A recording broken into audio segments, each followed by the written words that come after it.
As the years passed, Murtaza Academy didn't just stay a school, it became a movement. Students came from villages miles away, walking barefoot, some hungry, some carrying the weight of poverty, broken families, or abandonment. But when they stepped into the gates of the academy, they were no longer defined by their pain. They were warriors in training, learning math, science, literature, and most importantly, learning to dream. Aman wasn't just a founder. He taught there too. Every morning, he'd welcome the children at the gate. His eyes would search each face, as if looking for a reflection of his past self. Hungry, afraid, but quietly brave. One rainy morning, as water flooded the streets and even public schools remained shut, Aman arrived soaked, holding a large umbrella. To his surprise, dozens of students had still shown up. "Sir, we didn't want to miss your story today," one boy said, shivering, clutching a soggy notebook. Aman laughed, knelt, and gently dried the boy's face with his own scarf. "Then let's make today's story one you'll remember forever." In a candlelit classroom, with water dripping from corners of the roof, Aman told the story of how once a boy sat in a classroom too poor to fix its windows, and yet that boy dared to change the world. The children leaned in, eyes wide. Not a single cough or whisper broke the spell. That night, Aman wrote in his journal, "Every tiffin we fill today feeds more than hunger. It feeds belief. And belief, once planted, can grow through any storm." News began to spread about the academy. Local newspapers called it the School of Silent Heroes. National media followed. One day, Aman was invited to speak at an international summit on education in Geneva.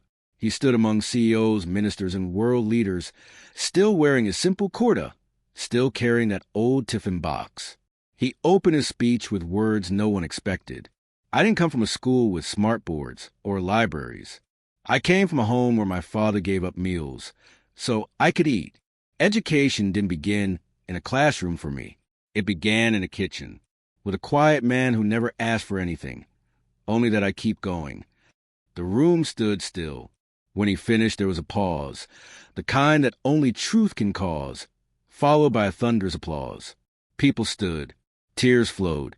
A wealthy donor approached him afterward.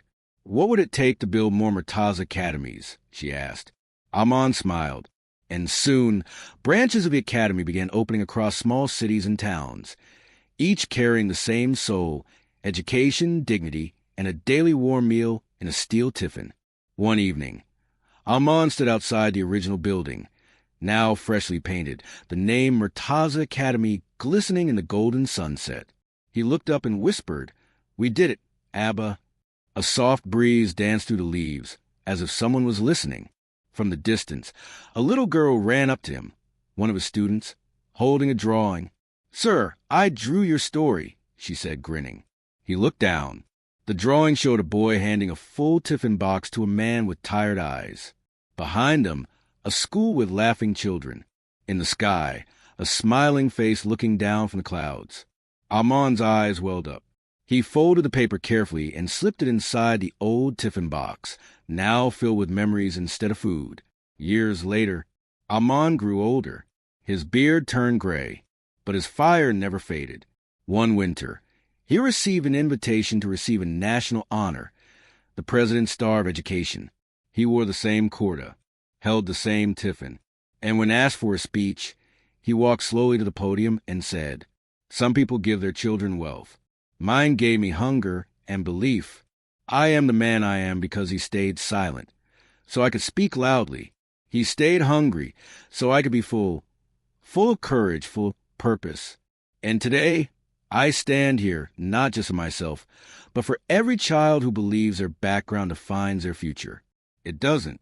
Your story is not where you come from. It's where you choose to go." Final scene. Back at the original house, now turned into a museum named the House of Hope.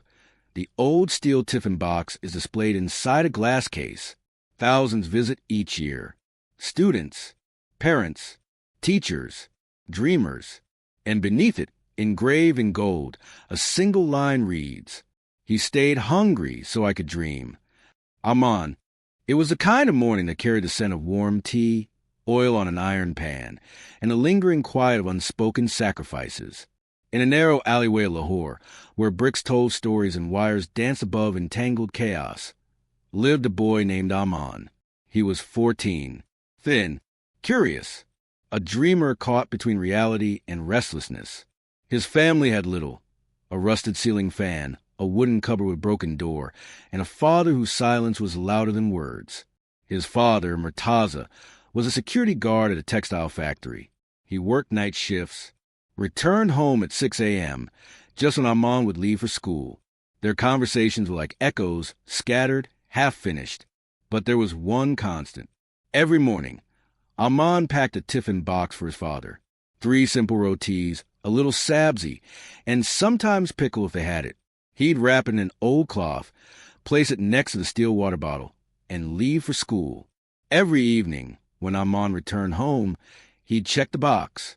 Still full, untouched, day after day, week after week. Why wasn't his father eating? Aman asked once. Murtaza simply said, "I eat at work sometimes." But something fell off. His father's clothes hung looser. His eyes were duller. He coughed more. But he never complained, never asked for more, never missed a day of work. Aman wanted to ask more questions, but every time he looked at his father's tired eyes, the words died in his throat. Until one night, Murtaza didn't return. The phone rang. There had been an accident. A heavy roll of fabric had fallen during his shift. By the time Aman and his mother reached the hospital, it was too late. Aman held the tiffin box in his hands. Still warm, still full, but his father's hands were cold. The world around him blurred. Days passed. Condolences came and went like passing winds. The factory gave a small compensation, not enough to survive, but enough to breathe for a month or two. Aman sat one day in the tiny kitchen, staring at the same tiffin box. His fingers trembled as he opened it. Inside, beneath the neatly packed food, was a folded note. He unfolded it. The handwriting was rough, tired, but clear. "Dear Aman, if you're reading this, I might have left already. I didn't eat your food because I knew you needed it more. I ate once at work when I could.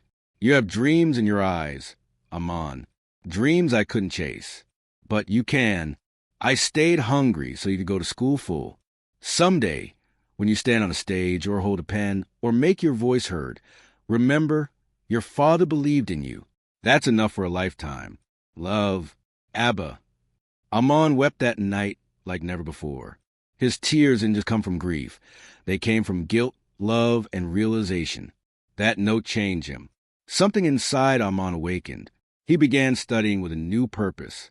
He sat in the front row, asked questions, wrote essays. He read aloud every day as if his father was still listening. His teachers noticed. "You've changed, Aman," one said. "I'm trying to make someone proud," he replied quietly. As years passed, Aman finished school with top marks.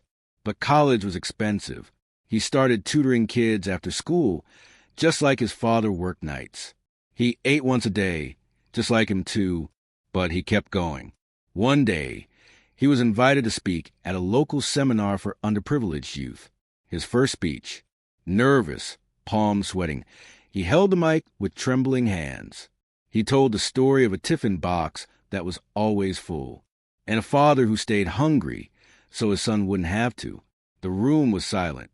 Then, applause. Some cried.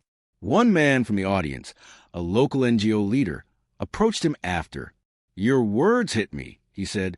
"Would you speak again?" This time for 500 students. That day, a new chapter began. Aman became a motivational speaker. Slowly, steadily. His voice wasn't trained. His words weren't polished. But they were honest, raw, real. He stood on stages with thousands now, told stories of silent sacrifices, of his father, of a tiffin box, of hope. One day, during an international youth conference, he ended his speech by holding up a rusted steel tiffin. "This," he said, voice shaking, "is my trophy. My father never got to eat from it. But because of it, I learned what real love is. I learned what strength is. I learned what sacrifice means. Standing ovation. After the speech, a reporter asked, "What's your biggest achievement?" Amon smiled softly, that I didn't let his hunger go to waste. Years later, he opened a school in his hometown. Free education, meals included. He named it Murtaza Academy, and every student received their lunch in a silver tiffin box. Because some lessons don't come from books. They come from love, from silence, from a father's empty tiffin. Let me know if you want.